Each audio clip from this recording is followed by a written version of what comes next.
अयोध्या से मोदी जी हार गए। क्यों हार गए?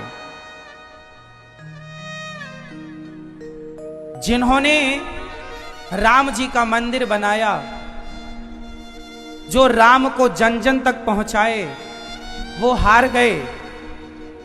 और जिन्होंने राम भक्तों पर गोलियां चलवाई, वो लोग जीत गए।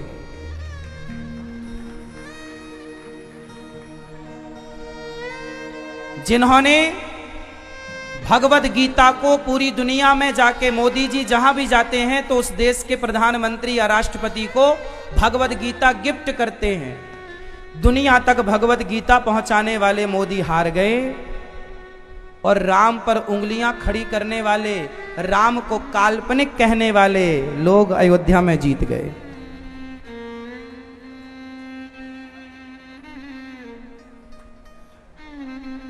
क्यों? क्योंकि हिंदू सलाह किससे ले रहा है? मंथरा जैसे लोगों से। यदि हिंदू संगठित हो जाए और सलाह केवल राम की माने, राम के भक्तों की माने, तो उसकी जय जयकार होगी। पर सलाह जय चंदों से ले रहा है। आज हमारा समाज हिंदू सनातनी सलाह किससे ले रहा है? जय चंदों से। सलाह अच्छे व्यक्ति से लीजिए,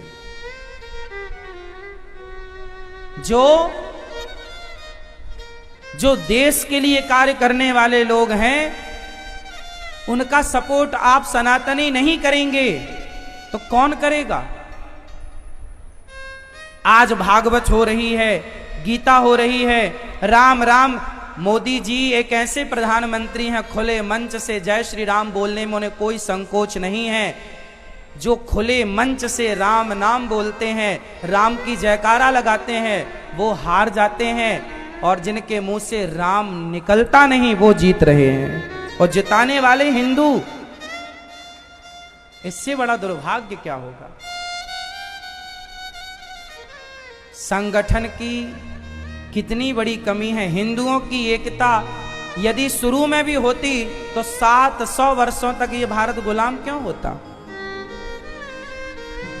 500 वर्ष मुगलों की गुलामी, 200 वर्ष अंग्रेजों की गुलामी। कैकई सलाह किससे ले रही है? मंथरा से। आज का कुछ हिंदू, कुछ सनातनी, इनके सलाहकार कौन बन गए? जयचंद। जयचंदों की सलाह लेंगे तो परिणाम अच्छे कैसे आएंगे? अयोध्या की आम जनता का पूरा कर्तव्य था कि जिन्होंने राम के इस मंदिर को बनाकर दुनिया तक राम की जय जयकार की गूंज लगवाई, वो राम भक्तों का तो समर्थन करते। नहीं करना था क्या? क्या राम का ऋण नहीं था हम सब पर? इसलिए आपका एक गलत निर्णय आपको और आपके आने वाली पीढ़ी को बहुत दुखद हो जाएगा, कष्टदायी हो जाएगा। इसलिए चाहिए आपको कि सदा, चाहे आप देश के बारे में सोचें या परिवार के बारे में सोचें, सोचिए, पर सलाह गलत की मत लीजिए। यदि आपने देश के बारे में सोचा और सलाह गलत की ली तो भी देश के लिए गलत हो जाएगा। परिवार के लिए सोच रहे हैं और सलाह गलत की ले रहे हैं तो परिवार के लिए गलत हो जाएगा। इतिहास से सीखते क्यों नहीं हैं आप लोग? वो तो प्रभु राम की कृपा थी कि पुनः सनातनियों की ही सरकार बन रही है। वो तो प्रभु की कृपा है, वरना सनातन विरोधी तो खूब जोर लगाए हैं कि वापिस सनातनियों का बोलबाला ना हो। वो राम नाम की गूंज से प्रेम नहीं करते, उन्हें तो राम दुश्मन की तरह लगते हैं।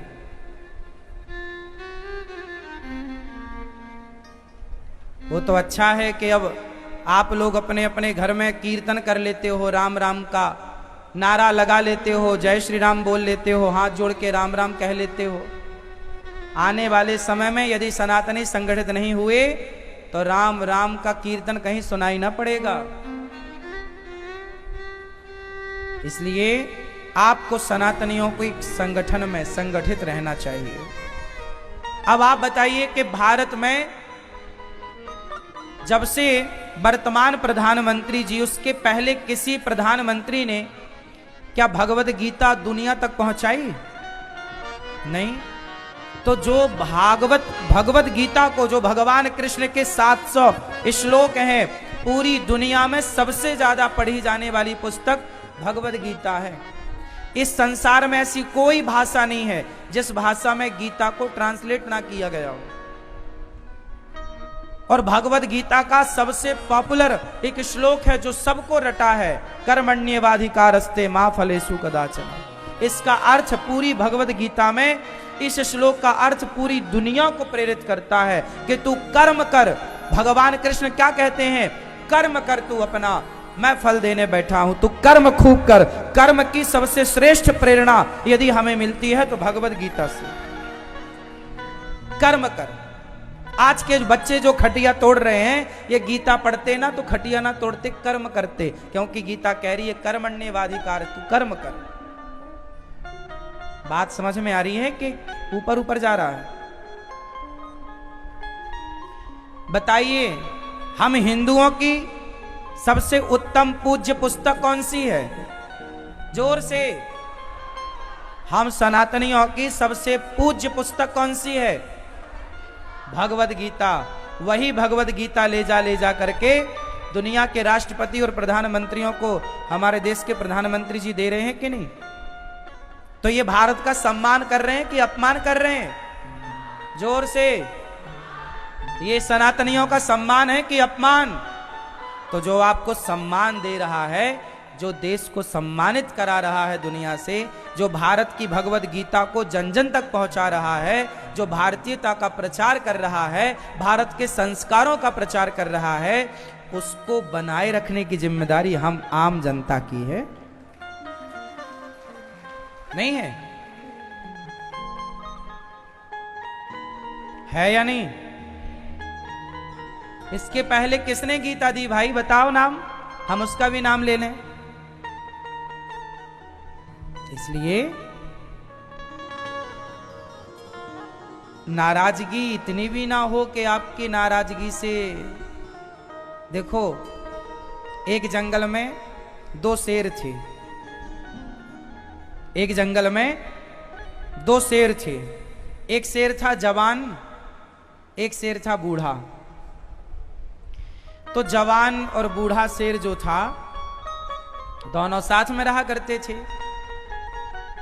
किसी तीसरे ने फूट डाल दी और दोनों शेर अलग अलग हो गए। तो जो बूढ़ा था वो तो बेचारा, जवान लाया करता था मांस शिकार करके और बूढ़ा खाया करता था। तो बूढ़ा अलग हो गया, वो बेचारा दौड़ तो सकता नहीं था ज्यादा और शिकार नहीं करता, तो भूखों मर रहा था। तो एक दिन क्या है, कुत्तों को लगा कि चलो ये बुढ़े शेर को अपनी मार डालते हैं और खा लेते हैं। तो सारे कुत्तों ने घेर लिया। और जब कुत्तों ने घेरा शेर को किसने घेरा? कुत्तों ने घेर लिया, क्योंकि शेर बूढ़ा हो गया था। तो कुत्तों ने घेर लिया। और जब कुत्तों ने घेर लिया तो उसका जवान मित्र दौड़ा दौड़ा आया और उसने हुंकार भरी, सारे कुत्ते भाग गए। तो किसी कुत्ते ने कहा कि भाई, तुम्हारी तो इससे शत्रुता थी, ये तुम इसकी मदद क्यों कर रहे हो? तब उस जवान शेर ने कहा कि आपस में हम इतना भी, हाँ, माना कि आपस में हम एक दूसरे की बात से सहमत नहीं है, हल्का फुल्का चलता है, लेकिन हम आपस में इतने ना उलझ जाएं कि हमारे लड़ाई, हमारे झगड़े का फायदा ये कुत्ते उठाने लग जाएं।